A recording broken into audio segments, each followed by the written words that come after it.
रतन टाटा दुनिया में एक ऐसा नाम है जो सफलता, नवीनता और नेतृत्व का पर्याय है। वह भारत और दुनिया में सबसे सम्मानित और प्रशंसित बिजनेस टाइकून में से एक है। रतन टाटा टाटा समूह के पूर्व अध्यक्ष हैं, तो दुनिया के सबसे बड़े और सबसे विविध व्यापारिक समूहों में से एक है। उनके नेतृत्व में टाटा समूह तेजी से बढ़ा और एक वैश्विक ब्रांड बन गया। पर इस सफलता के पीछे संघर्षों की बहुत लंबी कहानी है, और यदि आप भी ये कहानी जानना चाहते हैं तो दोस्तों स्वागत है आपका डिजिटल आवाज की सीरीज पॉजिटिव मंडे में। वीडियो को बिना स्किप करे अंत तक देखते रहिए। चलिए वीडियो शुरू करते हैं।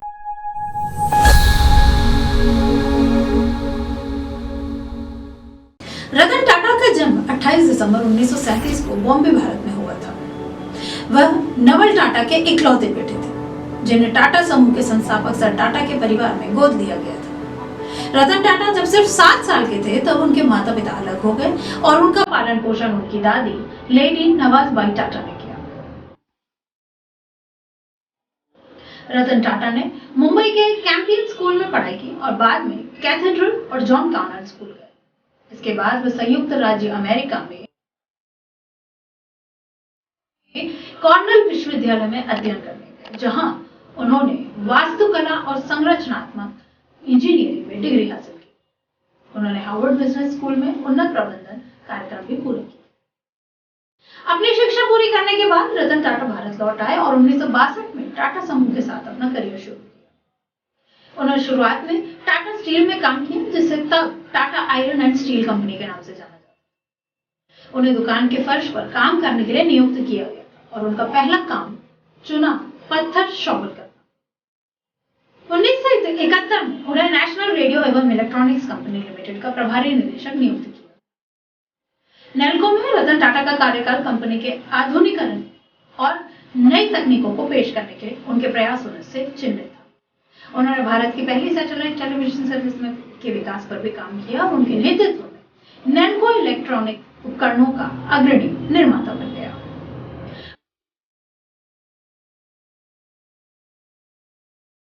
1991 में रतन टाटा के जेआरडी टाटा के उत्तराधिकारी के रूप में टाटा समूह का अध्यक्ष नियुक्त किया गया।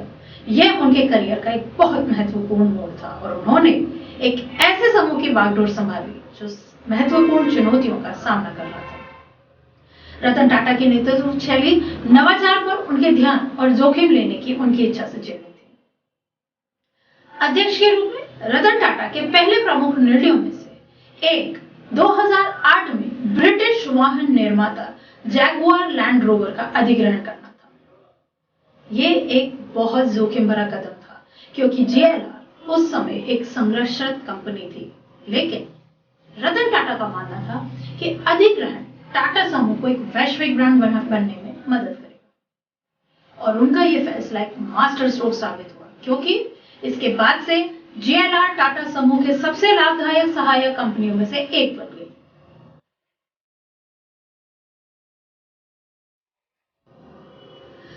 दूसरा महत्वपूर्ण निर्णय जो रतन टाटा ने लिया वो टेलीकॉम सेक्टर में प्रवेश करना था।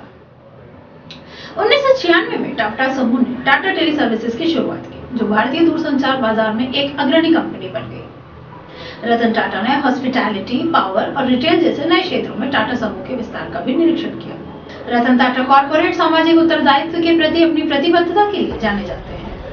उनके नेतृत्व में टाटा समूह ने भारत में लोगों के जीवन को बेहतर बनाने के लिए कई पहलें शुरू की। सबसे महत्वपूर्ण पहलों में से एक थी टाटा नैनो, एक छोटी और सस्ती कार जिसे जनता का परिवहन प्रदान करने के लिए डिजाइन किया गया।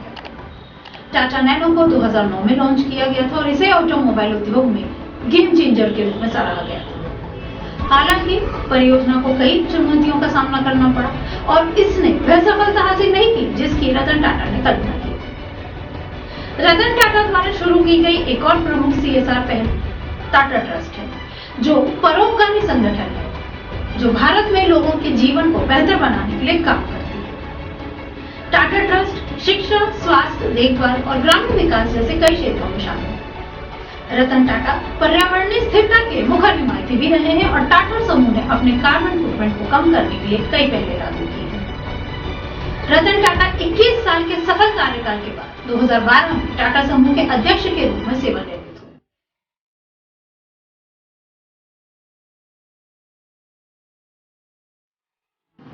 उनके नेतृत्व में टाटा समूह 2 अरब डॉलर की कंपनी से बढ़कर 100 अरब डॉलर का समूह बन गया। आज टाटा समूह 100 से अधिक देशों में संचालन के साथ दुनिया के सबसे बड़े और सबसे विविध व्यापार समूहों में से एक है।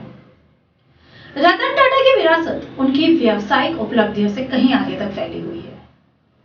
उन्हें उनके परोपकारी कार्यों के लिए जाना जाता है और उन्हें समाज में उनके योगदान के लिए कई पुरस्कार और सम्मान प्राप्त हुए।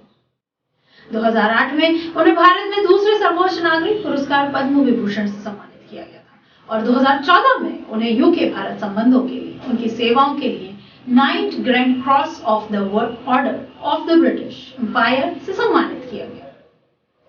रतन टाटा की सफलता की कहानी कई सबक देती है जिन्हें व्यवसाय और जीवन में सामान्य रूप से लागू किया जा सकता है। रतन टाटा की सफलता का श्रेय इनोवेशन पर उनके फोकस को भी दिया जा सकता है। वे हमेशा अपने व्यवसायों को बेहतर बनाने के लिए नए विचारों और तरीकों की तलाश में रहते थे।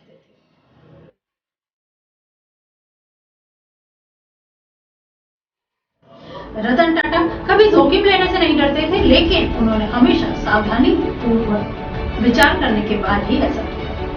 JLR को हासिल करने का उनका फैसला एक सोचा समझा जोखिम था और उसने बड़े पैमाने पर भुगतान किया।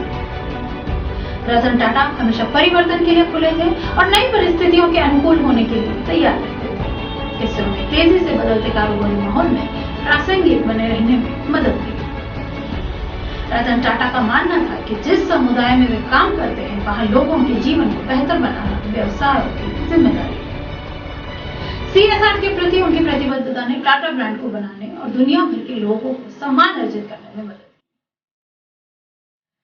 दोस्तों, ये थी रतन टाटा की कहानी। उम्मीद करती हूँ कि उनकी ये कहानी आपको पसंद आई और अपने दोस्तों के साथ आप जरूर शेयर करेंगे ताकि वो भी रतन टाटा से प्रेरित हो सके।